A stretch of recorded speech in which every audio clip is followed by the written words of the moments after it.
a nuestra esperada sección de salud mental. Ya está con nosotros el doctor José Miguel Gómez, nuestro psiquiatra. Buen día, doctor. Bienvenido. Muy buenos días, muy buenos días. Yo feliz de verlos. Buen día, doctor. Contento de estar aquí. Una vez al mes, pero vengo. Ay, doctor, bueno. Comenzando el mes, este es el mes del amor. El mes del amor, de la patria y en este año de elecciones. Qué bueno, interesante. Doctor, hay mucha gente nerviosa en estos días.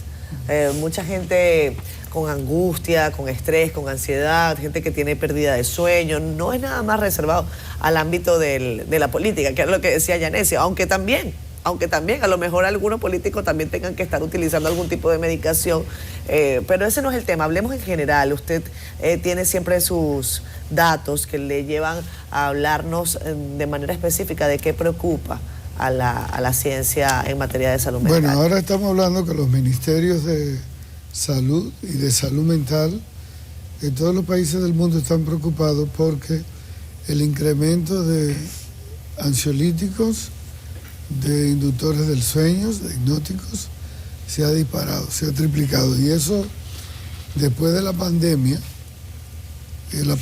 generó casi un 30% de problemas de salud mental, con los trastornos de ansiedad, los ataques de pánico, los problemas inadaptativos, las situaciones de estrés en que vivió la sociedad, el mundo entero. Entonces, muchas personas que durante la pandemia tuvo que recurrir a un ansiolítico, a un inductor del sueño, porque los estresores psicosociales se triplicaron. ¿Cuánta gente no perdió el trabajo? ¿Cuánta gente tuvo que trabajar desde su casa? ¿Cuántas personas hizo inversiones y las perdió con la crisis prolongada de la pandemia?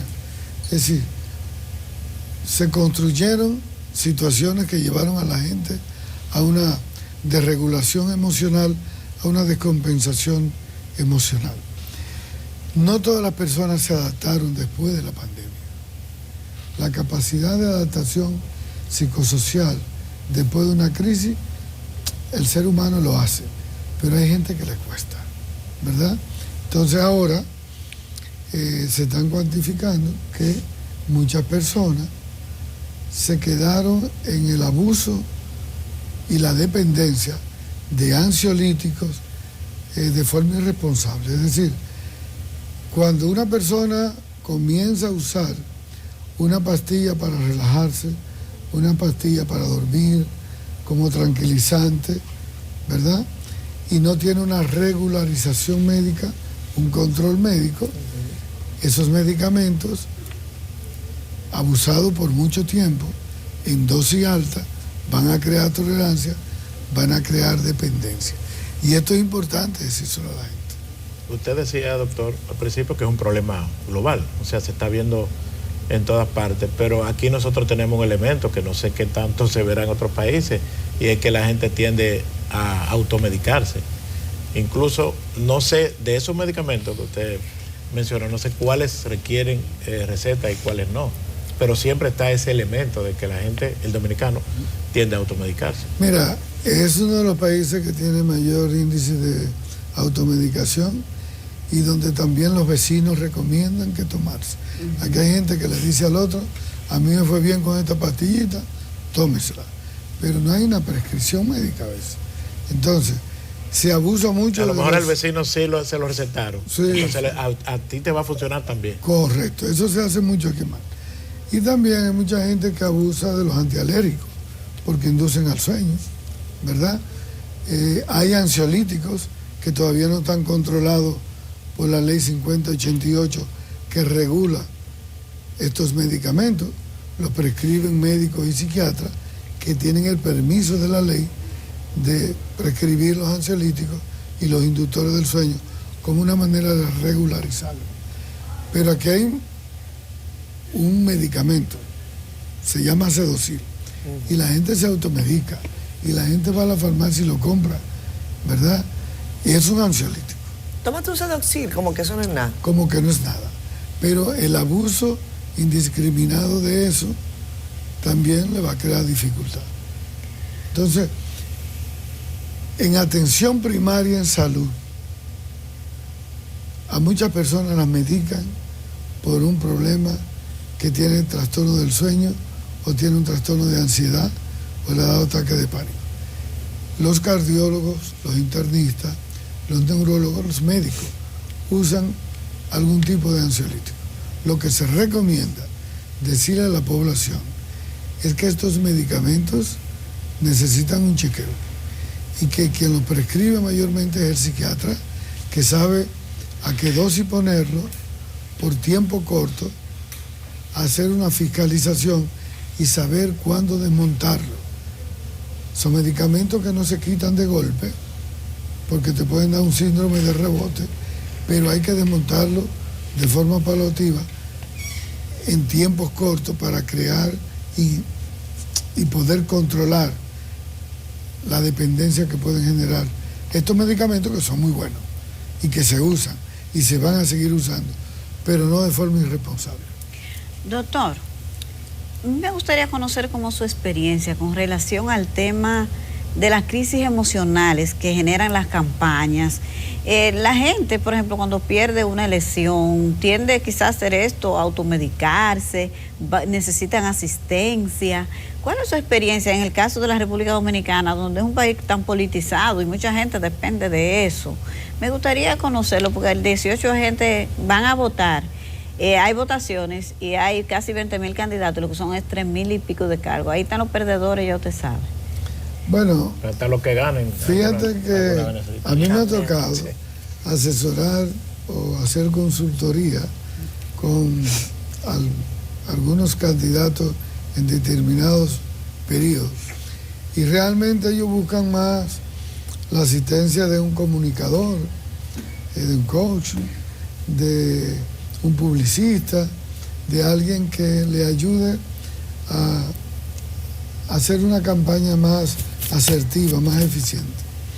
Sin embargo, cuando es para enseñarle a controlar sus emociones,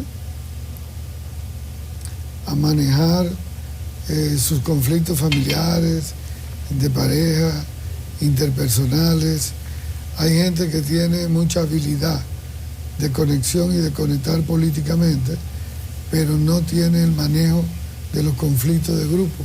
Y en política, tú tienes que aprender a manejar los conflictos de grupo. Entonces, aprender a manejar la pérdida, los fracasos, la virtud de manejar el fracaso, las frustraciones, los desengaños, las traiciones en política, el no guardar resentimiento, odio. Es decir, el político que tiene salud mental tiene que manejar lo que le llaman actitudes emocionales positivas. Un político no puede manejar actitudes emocionales negativas, no puede manejar enojo crónico, chisme, frustraciones, culpa, odio, remordimiento, porque recuérdate que tu adversario ahora es tu aliado ahorita y tiene que levantar la mano y tiene que buscar consenso y tiene que fluir dentro de esas adversidades y tiene que aprender a gerenciar esas adversidades. Entonces, muchas veces tienen que dejarse ayudar en términos de salud mental y sobre todo cuando tienen algunos rasgos de personalidad que le impiden fluir, tienen que dejarse ayudar de alguien en salud mental. Y eso es importante. Doctor, tenemos una llamada de la línea del estudio. Las líneas del estudio están abiertas y tenemos una llamada desde Invivienda. Buenos días, ¿con quién tenemos el gusto? Buenos días. Buenos días. Yo quisiera hacer una pregunta al doctor. Claro. Yo tengo tiroides, me da insomnio. Yo bebo Sedocil, me bebería una pastilla, pero a veces me pasaba por encima. Y ahora estoy bebiendo me bebo 2 pastillas por el insomnio. Porque yo no sé si es producto de la misma tiroides, aunque el doctor de la tiroides dice que no da insomnio, pero para mí que sí. Sí, mire, las personas que sufren de hipotiroidismo, de hipertiroidismo, la tiroides controla todo el metabolismo basal. Y la tiroides compromete mucho, no solamente la ansiedad, los cambios de humor, también la irritabilidad y sobre todo el insomnio también. Lo que tú tienes que determinar, si tu trastorno del insomnio es un trastorno del insomnio inicial, si a ti lo que te dificulta es iniciar, conciliar el sueño, o tú tienes sueños interruptos de intermedio, o tú tienes trastorno del sueño terminal. Hay gente que se duerme, se despierta a las 2 de la madrugada, de ahí en adelante no vuelve a dormir. Eso está más asociado a depresión. El trastorno del sueño inicial está más asociado a ansiedad. Entonces, hay que valorar si tú tienes síntomas de depresión, si va a necesitar más que un ansiolítico, un antidepresivo que te pueda ayudar a regularizar también el sueño. Y hay que ver si tú cuando duermes, tú entras en la etapa 3 y 4 del sueño no REM, es decir, que haces sueños profundos. Y eso es importante. Busca la ayuda de un psiquiatra que te pueda reevaluar esa medicación. Doctor, tenemos otra llamada desde la avenida Charles de Gaulle. Hola, buenos días. Díganos su nombre, desde dónde nos llama, ya desde la Charles, pero su nombre, por favor. Bueno, mi nombre es Marcos. Hola, de la Charles de Marcos. Gaulle. Buen día. Yo quiero hacerle una pregunta al doctor. Por ejemplo, los drogadictas, ellos lo que hacen es que se automedican, porque por ejemplo, muchas veces se tiene ansiedad con el sueño y se usa la marihuana, se usa cualquier otro tipo, el alcohol, y se van medicando con esa sustancia, se automedican y ellos se quedan enganchados y por eso se hacen codependientes de un tipo de droga o del alcohol. Eso tiene relación casi siempre igual que esas personas que se hacen adictos a los medicamentos. Mira, tú estás hablando de un tema muy importante, gracias por llamar, por tu colaboración, y decirte que la persona tiene que cuidarse de no usar drogas o ilegales o alcohol para conciliar sueño. Cuando una persona utiliza una marihuana, una cocaína, algún alucinógeno y lo usa para relajarse, recuérdate que esas drogas crean dependencia y que crean tolerancia. ¿Qué quiere decir? La tolerancia es cuando usted consume una droga en dosis baja, consigue los efectos deseados, pero le va creando tolerancia donde va aumentando las dosis para conseguir los efectos que lograba antes con menor dosis. Entonces, esa es la trampa, que va a seguir necesitando aumentar cada día más la dependencia, el apego a la sustancia. Y si tiene un problema de depresión o de trastorno de ansiedad, de dependencia de alcohol o de una droga y tiene un problema psiquiátrico, va a aumentar la dependencia a los psicofármacos también. Así como entró en la dependencia con marihuana, cocaína, lo va a hacer también con un ansiolítico, con un inductor del sueño. Entonces tiene que tener un psiquiatra detrás que pueda deshabituar de la droga, deshabituar del medicamento y usar medicamentos que induzcan al sueño, que no crean dependencia, que los hay. Buenos días. Doctor, tenemos otra llamada. Vamos a seguir conversando con la gente. Ahora desde Santiago. Buenos días, adelante. Seguir conversando con la gente desde Santiago. Sí, adelante. Bájele por favor a su televisor, si es tan amable, para que no se repite y no tengamos este sonido repetido. Adelante. Adelante. Este sonido